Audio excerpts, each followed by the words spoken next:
For the first time, Corvette is offering a state-of-the-art retracting hardtop. The advantages of this are vehicle security, quietness, and beauty. The top operates very quickly and it can raise and lower while you're driving. There's no loss of cargo space and you keep the beautiful lines of the coupe even when you have a full convertible.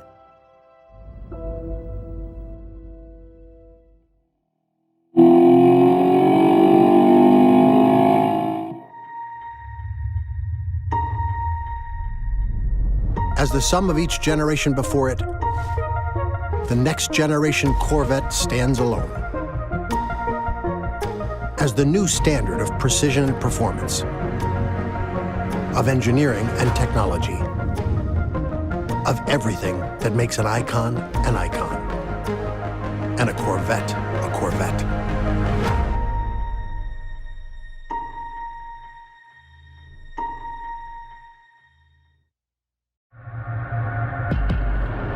Chevrolet brings the future.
The all-new 2020 mid-engine Corvette.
I think a lot of the leadership thought we want to go to mid-engine because it's cool, you know, because the most exotic sports cars in the world were mid-engine, but actually we were doing it because we felt like we were reaching the limit of our performance capability in the architectures that we had, and so we had to do something to move that forward. When I first heard that they were gonna make the new Corvette mid-engine, really it was a game changer. We're bordering on 70 years of this vehicle.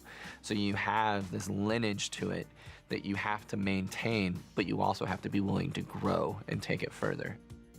With the mid-engine attributes, you'd have the rear weight bias from the engine for better acceleration, performance, and track times, as well as the low forward cowl for excellent visibility, and the lighter front, which really makes the car fun to drive. Corvette is an emotional driving experience. We needed a bespoke transmission, custom designed for this car, because we have engines that produce massive amounts of torque, so the DCTs that are on the shelf wouldn't stand the Corvette duty cycle. Is you've got a shaft that has your even forward gears, 2, 4, 6, 8, and your odd gears, 1, 3, 5, 7, and you can simultaneously be disengaging one shaft while you're engaging the other one. So it's quicker than a human being could shift a manual transmission. This way you get the lightning fast, less than 100 milliseconds shift when you need it.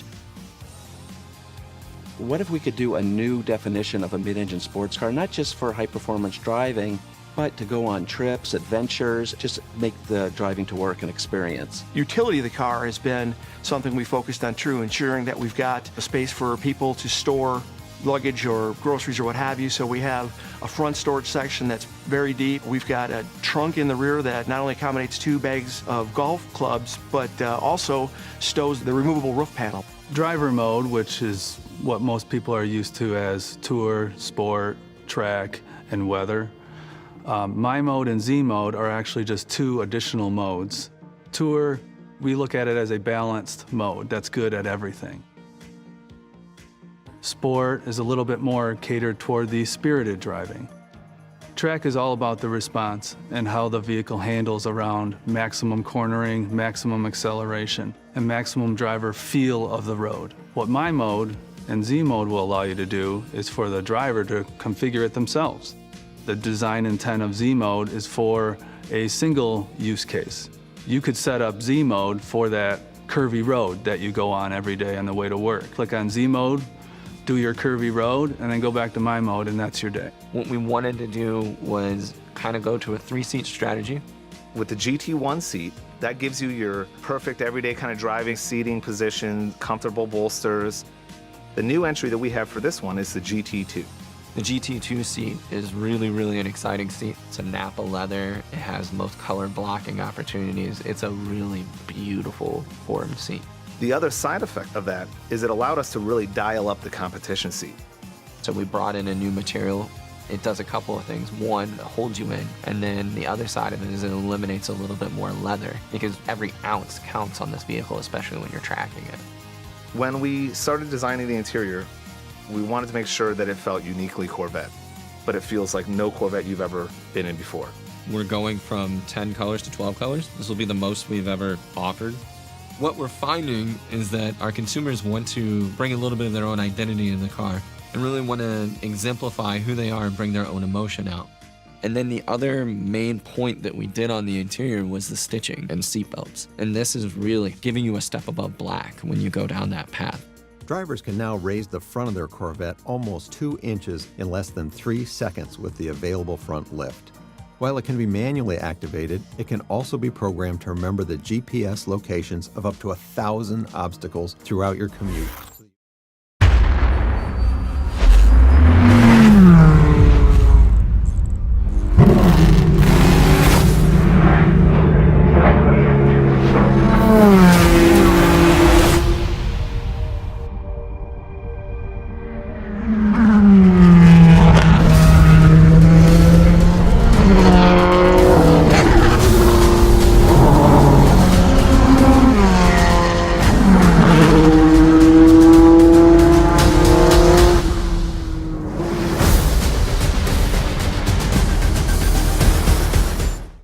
What's up, you guys? Welcome back to Seek on the Speed 252, and I'd like to thank you all for pushing that play button. If you haven't had a chance to subscribe to the channel yet, then definitely please do so. I would love to have you part of this community.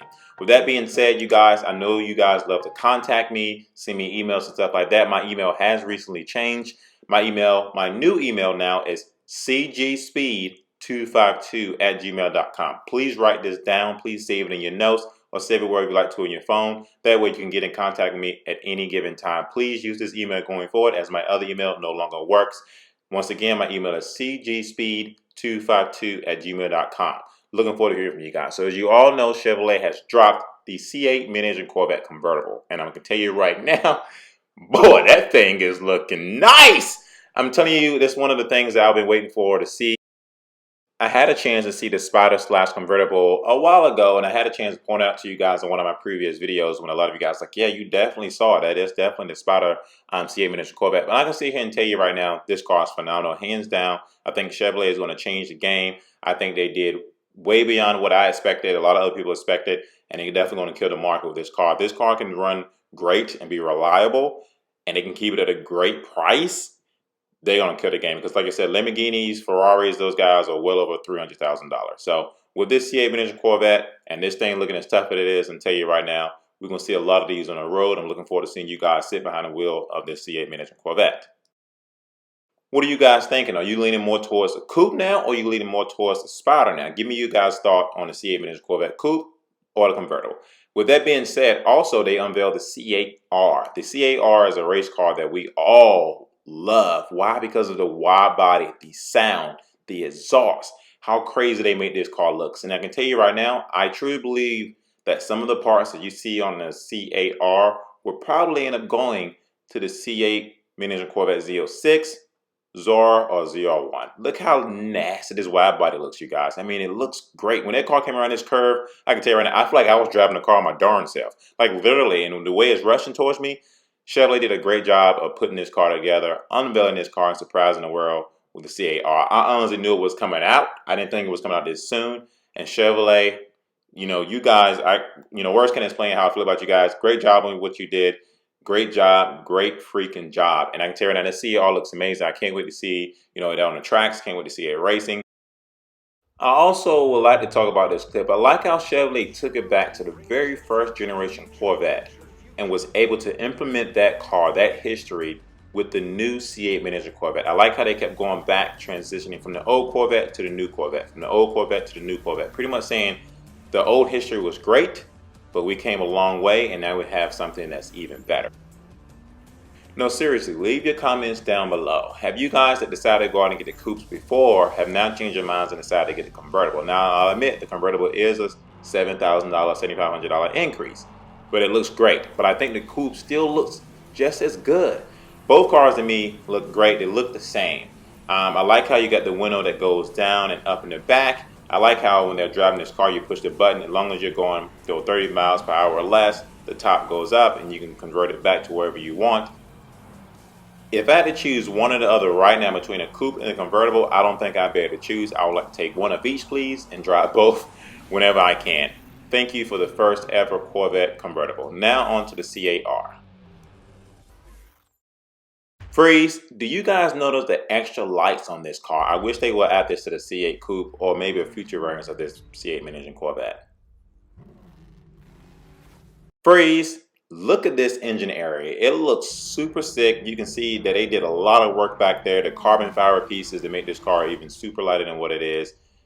GM, Chevrolet, words can explain how great you guys did with the C8R, like I said before. And I just wanted to point out those few things as I came across while watching this video. There's a lot more other things that I came across, but I'd like to leave those things for a later video.